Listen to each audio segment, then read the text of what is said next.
is that when the teenage girls find out that teenage guys struggle with the pornography, it's not that the girls are all mad at us. They just feel sorry for us that we can't relate to women in a more interesting way, because as a guy, the pornography as a guy is the perfect way for a guy to shoot his future marriage in the head. Because it trains me that girls, they're things to be used for my kicks. She's got to be constantly sexually available, physically flawless, and when you get done bored lusting after, you go to the next fantasy, and it's no big deal at all, because you can judge the value of a woman by how much lust she generates in me. And we would laugh it off. And I'm sure there's some guys in the audience, and in their heads right now, they're thinking, dude, whatever, I got some porn on the internet, and I got some Maxim magazines, it's not a problem, I'm not getting anyone pregnant.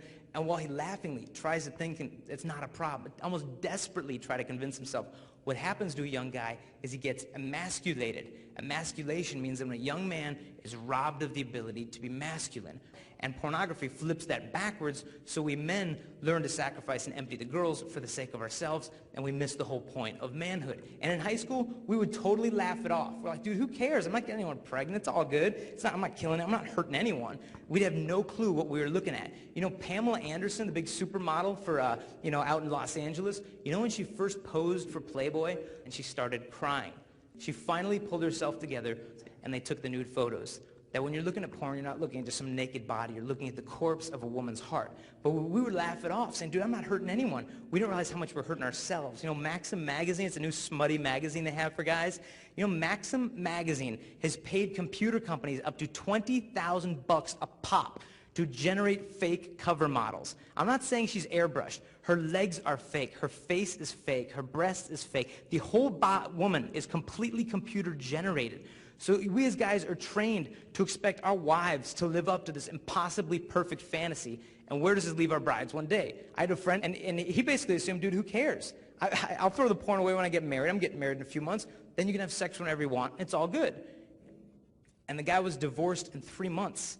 All that he did was transfer the fantasies of lust from the porn onto his bride, and the marriage is done as soon as it began. So if you think you're going to get married as a guy and you have the porn, ask yourself one question. Ask yourself, dude, is my bride's body, is it worth waiting to see?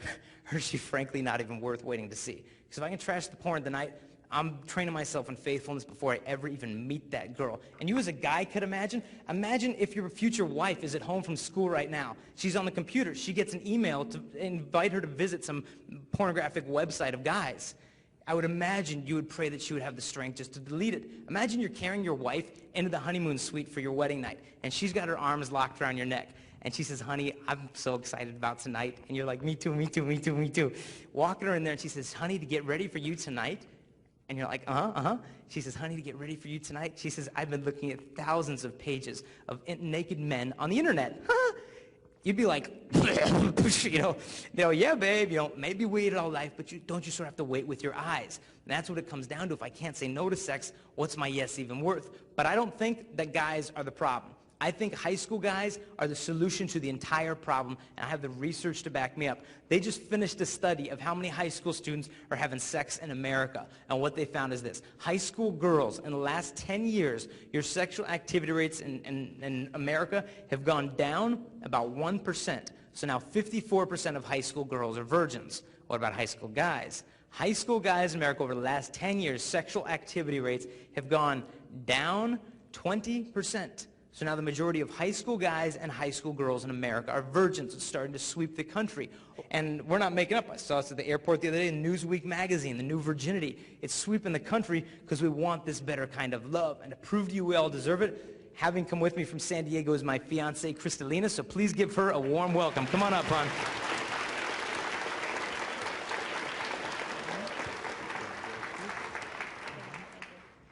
Good morning, everyone. Okay, now, I'm coming from a completely different angle than Jason here. When I was about a sophomore in high school, I had my first serious relationship.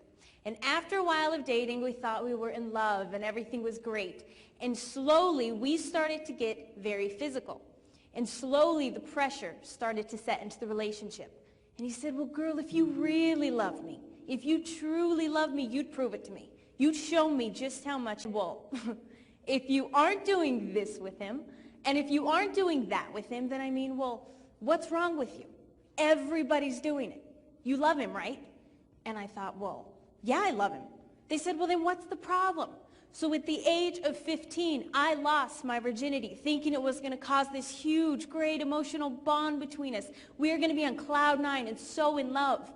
And in all actuality, it eventually destroyed any love in the relationship, and all respect was just thrown out the window. Because if I couldn't even respect my own body, how was he supposed to respect it? And after a while of dating, it seemed like he didn't want to spend time with me anymore. He was basically spending the time with my body. Now, when a girl is being used, she knows it. She knows it in the depths of her heart. She may deny it, she may ignore it, but she knows it, and I knew it. And after a while, we were constantly fighting. He was cheating on me, and we broke up and went our separate ways. Now, I will never forget the day when he walked away from me for the very last time.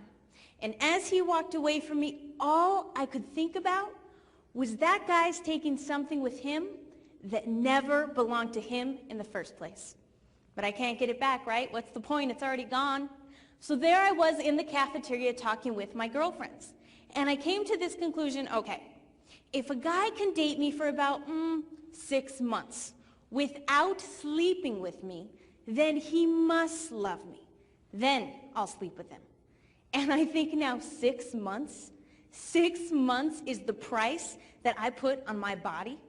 If he gives me just a little bit of that time and just a little bit of that attention, that's the definition of love. And I carried this mentality all through high school. He was the first guy that I slept with, but he wasn't the last, because it starts a vicious cycle. And after a while, I was pretty deep into it. Now, I'm not standing up here pointing my finger at you guys, saying, you guys, you're the problem. No.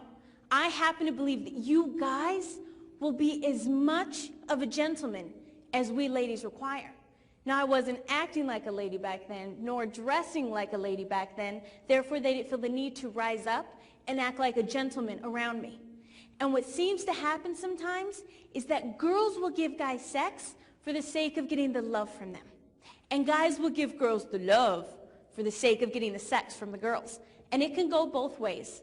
Now, with this lifestyle, I got into the partying, I got into the drinking, I got into the clubbing. You name it, I was into it. And granted, at the time, yeah, I thought it was a lot of fun. It was very attractive, and I know what that's like. But I also know what it's like to wake up the next day when that party's over, when those friends are gone, and when I was there by myself. And I remember waking up thinking, I can't believe I did that last night. I hope I don't have to see his face in the hallway at school on Monday. What if he tells everybody what we did last night? What if I'm pregnant? What am I going to tell my mom? What if I have a disease now? What am I going to do? All of these things constantly going through my head. And the night before, my friends would always say to me, oh, it's all fun and games. Don't worry about it. It's not a big deal. But I can promise you and stand up here today and say, the next morning, the fun and games was over. And I woke up hating myself, and I woke up with nothing but disgust and regret. And I knew deep in my heart, it wasn't worth it. There was a girl that came up to me after one of our talks, and she said, you know, during the talk I was thinking, all the hooking up with guys, all the going to parties, doing this and that. She goes, I realized I was just a prostitute who wasn't getting paid. And it hit her. It hit her hard. Now, after a while of living this lifestyle, my mother had an idea what was going on in my life. Most parents have an idea what's going on in your lives. As much as I thought I was fooling my mother, I was really fooling myself. And she came up to me one day and she said, Crystalina, there's a talk on relationships this weekend, and you're going to it. I said, a sex talk? Are you kidding me? I'm not going to go listen to some dork talk about sex. Thanks, but no thanks. She said, no, you're going. I don't care if you like it or not. And I thought, fine, okay. I'll go to her little talk.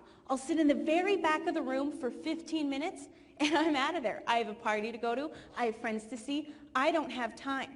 And in that 15 minutes that I sat there, my life was changed. There was a guy who was very honest, blunt, and real. He talked about all of the girls, all of the sex, all the pornography, all of the partying he had been into, and he just laid it out. And I felt like that guy, he had grabbed my hand out of the audience, and he walked through my life. Like he could see the things I was most ashamed of and hiding, and I thought, well, what's the difference? He's done the same exact things I've done, and I just watched him, and he just had this peace, this joy, and this confidence.